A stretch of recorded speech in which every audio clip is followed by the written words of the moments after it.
O, stigao nam i danas neki paket. Odakle, ljudi? To je iz Splita. Aha, a ko nam je to poslao? To je poslao tata od Blanke Vlašić. Aha, a što je unutra, što mislimo? To su majice za mame. Za koje mame? će igrati graničom protiv nas pticoljubaca. Aha, pa da vidimo. Ajde, otvaraj to.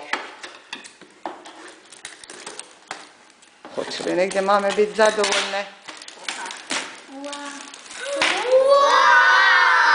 Daj izvadi jednu i raširi, da vidimo što piše. Piše, tako dobro si zlato okrenula, ne, onako okreni prema meni. Piše MAS, skakački miting, Split, 29.1.2016. Puno hvala stričeku Jošku i Blanki i veliki pozdrav od Pticoljubaca!